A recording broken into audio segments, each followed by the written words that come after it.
don't have much of a job history, but I do have a couple different jobs that outside I don't feel like anyone would expect me to have. One of them being a security officer. So I started being a security officer back in, I believe, 2017. No, 2018 had to have been in early 2019 because I remember it was snowing when I finally quit Five Guys. I didn't want to quit Five Guys, really. I just wanted to have new experiences and learn other stuff other than flipping burgers. I want to say it was a good and a bad experience, but all in all, I'll never go back to security officering again. The first job I went to, well, I want to say everything, all the jobs that I went to in order, but I feel like it'd be easier for me to go from best security officering to the worst security officering. And it's probably the worst term to use, but I'm using it anyways. I worked 3 different companies in the span of 2 or 3 years, I want to say. And, well, I had my best and worst experiences. So we're going to start with the best experience with the security company to the worst.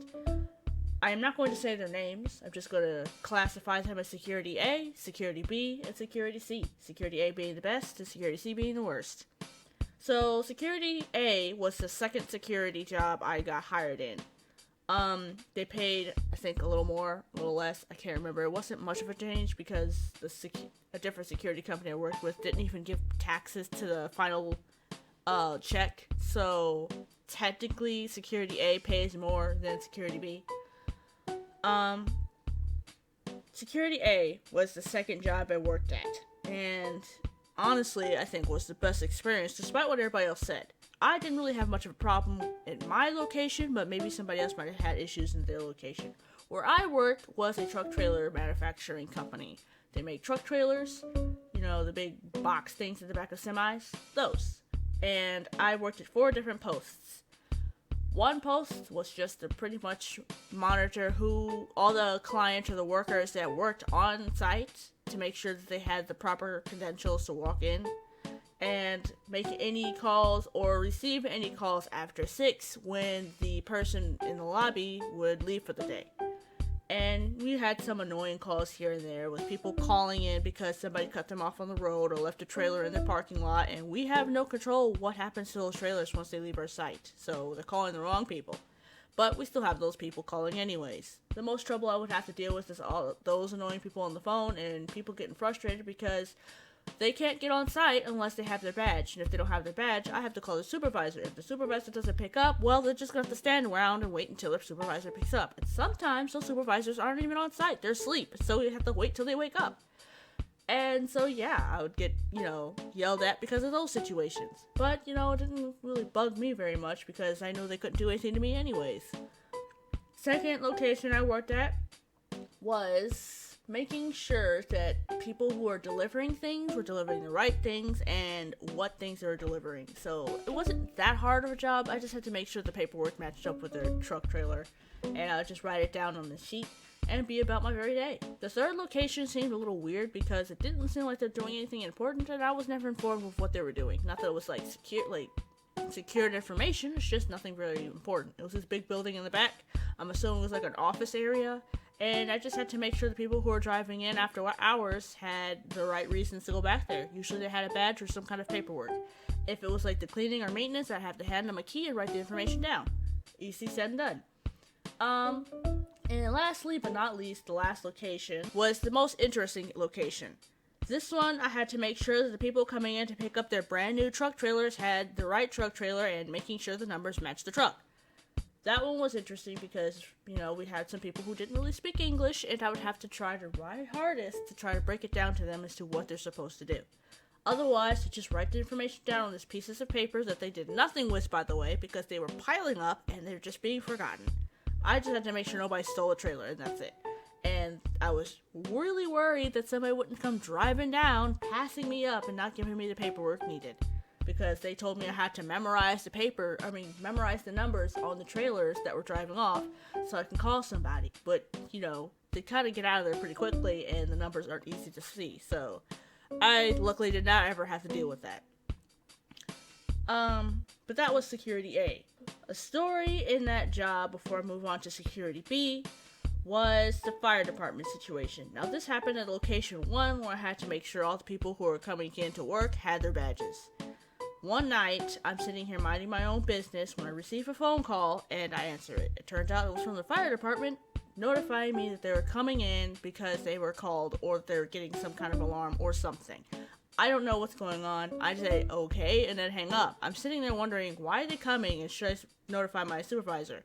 And which I did. I told them, hey, for some strange reason, the fire department are coming. And they're like, why? I'm like, I don't know. They called me. So he shows up, and we're both waiting, and then eventually the fire department people show up.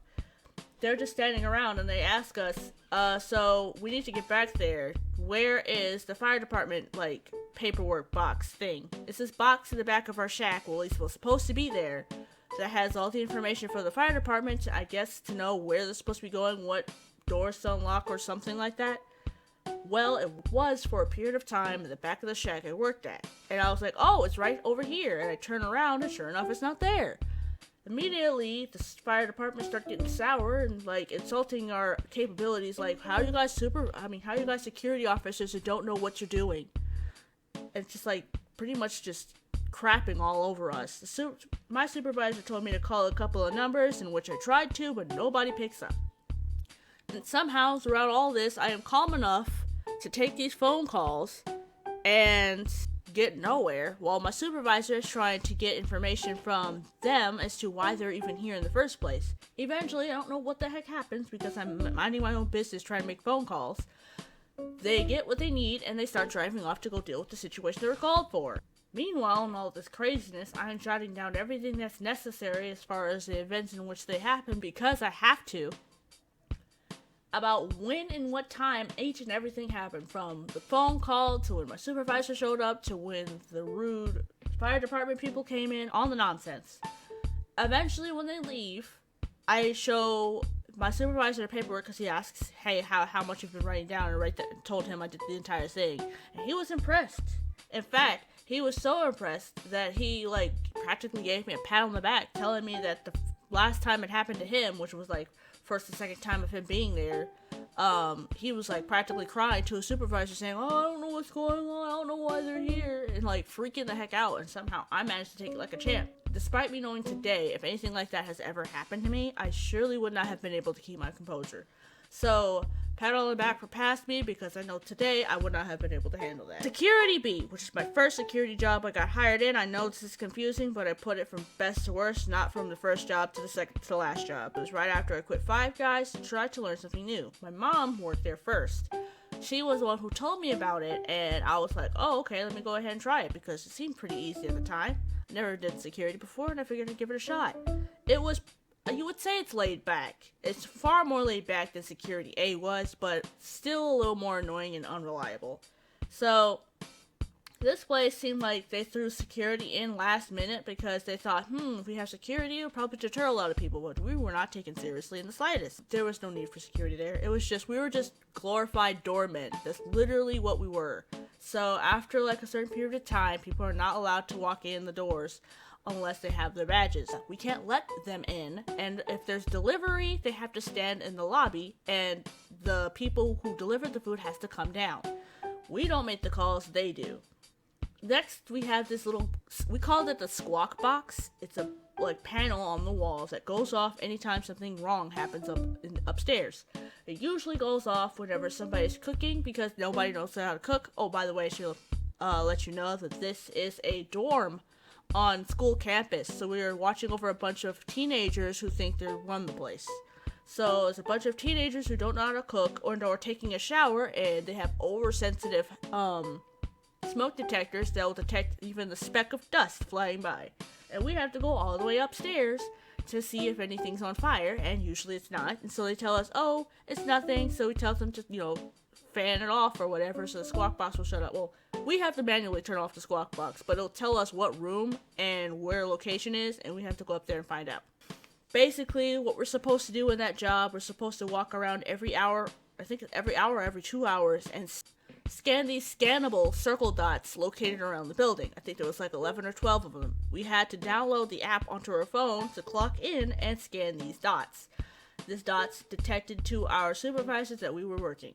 We also had to go upstairs every once in a while to check on any noises or complaints or whatever, and we would receive these noises or complaints, I think, either through phone or when somebody came downstairs to tell us.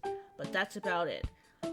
This is a story that happened there. It was pretty creepy, and I'm not sure how allowed I am to tell this, so I'm going to try to be very careful with my wording here. So, one night, I see somebody try to enter the building. Of course, the building is locked and they can't come in. I go out there to tell them, sorry, you can't come in. And I try to go back, sit back down. They're still standing there, so I get up again and say, what's going on? And they say that they found this person's ID and credit card or something. So I'm like, oh, okay, well, I mean, I'll hold on to it and see if anybody in here owns it, because I should mention that the building has also outside buildings, and they're called homeroom 1, homeroom 2, and I think it goes all the way up to 7 or something. Anyway, so I'm thinking, okay, maybe somebody from one of the outside rooms might have dropped it outside. I don't know. So I hold on to it. The guy walks away, but then comes back, and I'm like, dude, what is this person's problem? So I go over there, and he's like panicking, saying that his friend is in trouble. Won't say what, but his friend is in trouble. And what he tells me is alarming. I'm like, well, I have to do something. And I'm sitting here thinking he's on one of the outside rooms, like one of the connected outside buildings. So I'm like, okay, well, let me see if I can do something about it. And I asked him what room is he living in, and he's like, okay, I'll show you. And then eventually, like, we go outside, and he's walking down the sidewalk on the side of buildings where all the rooms are located.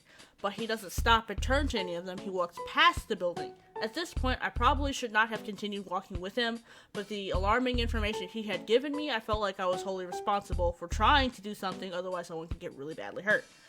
Well, turns out don't do that. And I continued to walk, and eventually he took me to a building on the other side of the street, which was like a house apartment looking thing. And he's like, there's a steak, like a piece of meat steak outside of the door.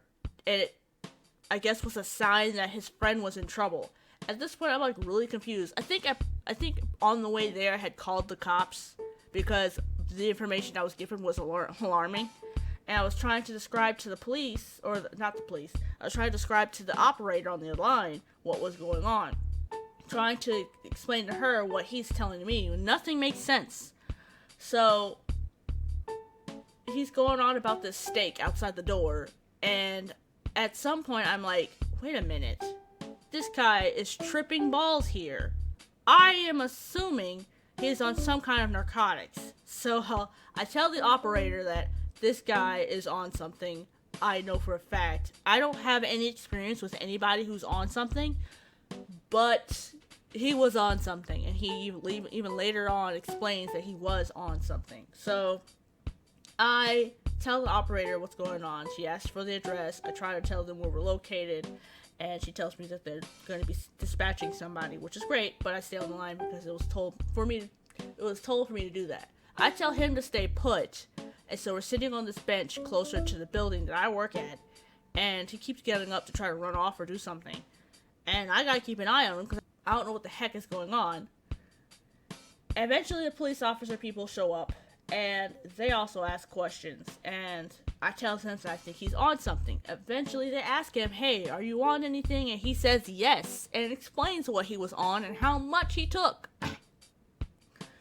And of course, based off the information I had told them about the person being in trouble behind the steak door, the cops tell us to stand outside and they will go and investigate this so-called steak door. And he runs in after the cops, and I'm trying to tell him, hey, we're told to stay here. But he doesn't listen because, of course, he's on something.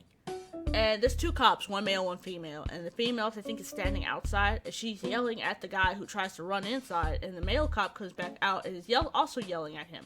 I go over to try to get the guy, but the guy grabs my coat, because I was wearing a coat because it was still winter, and tries to pull me with him. They're trying to detain him, and I managed to slip out of the coat so I don't get hurt. I don't know if I'm supposed to stand around and wait and tell them what the heck's going on, but apparently they never needed me, so I grabbed my coat, which was now freed, and go back to where I was at. I tell the supervisor on the phone what was going on, and they pretty much told me, don't get off site, and, just don't.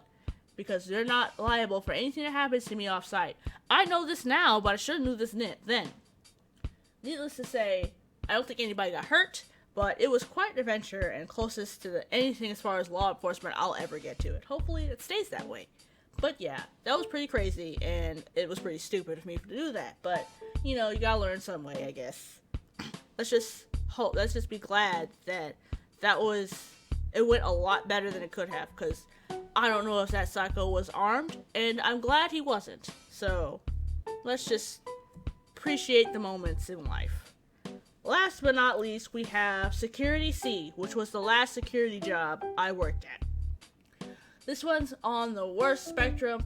I mean, I guess you could say it was not that bad, because, I'm obviously still alive. It wasn't as bad as I make it out to be, but I absolutely hated it. Nobody liked it being there unless they're brainwashed or had nothing else to do with their life. So, I went there when we moved down to South Carolina. My mom found the job because we were all living together. My sister, my mom, and I. My mom and I were still working as security officers, so we were just trying to either relocate or find another security officer place. And so we found one, and that's where we worked. I worked there accidentally for 2 years because it wasn't, that easy to find another job. And yeah, I worked there from 2019 to 2020. So, it was before the pandemic and after pandemic. I won't say too much because I don't really know how the law works, and I didn't read, and that was my fault on that, but it was like 4 or 5 pages long of nonsense. So I signed this thing where I'm not supposed to talk about the company, so for the safety of everybody and me not getting arrested, I'm going to talk about this as though we are in a library. So, I am a security officer in this library, protecting all the books so nobody steals the books and tries to sell them off or use them to their own advantage or something. Anyways, it's kind of hard to describe exactly what we're doing, so I'm just going to describe our posts. So there's several different posts. One post is somebody driving around the library to make sure nobody's trying to get into the facility. We have guards that sit in each gate because there's little guard shacks around site to make sure that nobody's going into the library of the several different gates that don't have the right credentials. There's another one that walks around each building to make sure that there's nothing strange going on outside the buildings and or outside the fences. And then there are people who are at the metal detecting stations. We just monitor anybody who's going in and out of the secured areas, basically. And then we have the same people who are walking around the buildings, opening doors, so that way things can be moved around. This alone sounds reasonable. The stuff that goes on within that is unreasonable. There is this point, it's kind of hard to tell this without telling this story, but there's this point where we had a new site security officer who made sure that we were doing our jobs and pretty much was the manager of all the other managers. We hired a brand new security officer to do that. We didn't hire anybody inside our site, but we hired somebody outside our site to do this. This guy thought he was hot stuff. Better than sliced bread, I tell you. I don't know where he got this mentality. We were getting told left and right that this new guy was coming in, and we were just being prepared. So one day, I think it was on a Monday, I drive in and I see a Jeep flying down the road and parking into our parking lot of the building that I'm currently located in. Me and another officer had pulled in behind him and parked our car. Usually I sit in the car for a little bit before I head inside, but I was really curious about this new SSM. So we both get out of the car and we're asking each other, is this the new guy? Is that the guy everybody was talking about? Now, I really thought he was going to be completely different. I thought he was going to be this cleaned up, proper gentleman. He walks in looking like everybody else. He's wearing jeans and his polo shirt with the logo on his shirt and his hat. Each I guess, ranking of officer has a different color. We are wearing blue. Managers are wearing black. And I guess higher ups are wearing navy. So he walks in with jeans and exposed tattoo and the whole 9 yards, not even wearing a mask, and walks in and talks to everybody. I think it was like 2020. It had to have been like mid 2020, if not almost. Yeah, it was mid 2020. So we both walk in. I don't really get a good glimpse of it because I think he's inside the building or he's already walking around with the supervisor of that building. And I am getting ready to go to my post because at that time I'm working at the metal detecting station. So I go over there and work on the metal detecting station. I'm minding my own business after I've gotten everything all situated, and finally the supervisor and the new SSM walk in and talk to me. And, well, the supervisor doesn't say anything because I wouldn't say they're new, but they've been there for a minute, but they still act a little new. Anyways, the SSM is the person who speaks up. I stand up to greet him because why not? And he's like, "Do you know who I am?" And by the way, how he introduces himself is the same way for everyone. So he's like, "Do you know who I am?" And I'm like, "Yeah, you're the," before I can finish, he's like, "I'm your new SSM. Do you know what that means?" I'm like, sitting there not knowing what to say at this point. It's like, "That means I'm over everybody. So you better show me some respect," or some crap like that. I don't know if he really worded it like that, but he was pretty much saying, "I am hot stuff and you're going to treat me like it." So I'm like, "Aight, okay, sure, whatever you say, my guy." And so I'm just like staring at the supervisor like, really? She's just gonna let him talk to me like that? And so she's like, "Well, yeah, this is our new SSM, so, you want to answer some questions or tell him what you're doing?" And so I tell him my post that he, goes to screw off somewhere else. And apparently, I thought he was just doing that with me, but he's doing that with every person he meets. And so, like, a couple weeks or something later, I'm talking to another security officer, and I'm explaining the same security officer that was walking around with him was sitting and talking to that same security officer that was talking to me. So me, another security officer, and the supervisor were all standing with each other, and we're all talking, and they're trying to get to know me a little bit more because they realize they're not really much of a social person. And I was explaining that the SSM did not really leave a good taste in my mouth. And I was explaining that he was too, I don't know, direct or something. I don't know what is the best way to say it. It's just, his way of introducing himself was rather rude in my opinion. But the security officer was like, "Oh, you're just not used to direct people." I didn't see a problem with it. So I'm like, okay. Luckily, my odd discomfort with that SSM was not just me, because everybody had this issue. He would run up to them and go, "Do you know who I am?" "Well, you better know who I am." Like, who are you exactly? Everybody was kind of awkward about that guy. And apparently, he had gotten into a meeting with a bunch of supervisors. The main issue of that site was making sure that there was enough people on post, but because the pandemic, we could not always ask for another security officer to man a post because this library has sections, buildings spread out on site, and so we cannot just walk to another library to go and man that site because we are in a pandemic, so everybody is designated and quarantined to their own zone. That makes filling up empty posts a lot more difficult. We can't force people to come in, really, and everybody still has their own shifts, and sometimes people have to call off for important things, and if you tell them no, they're just gonna call off anyways. So that's the issue. SSM guy was like, "Well, we need to fill these posts. There's no reason for this stuff to be going on. We should be increasing our numbers and not sitting here dilly-dallying." But he says it in a more worse manner. Apparently, he had even go as far to almost yell at a supervisor for pretty much trying to come up with an excuse as to why this happened. Of course, they didn't do anything about it. They just said, "Yes, sir," and went about their day. When the meeting ended, the supervisor in my building pretty much called him an ass. It's like, "You're an absolute jerk." And he's like, "What?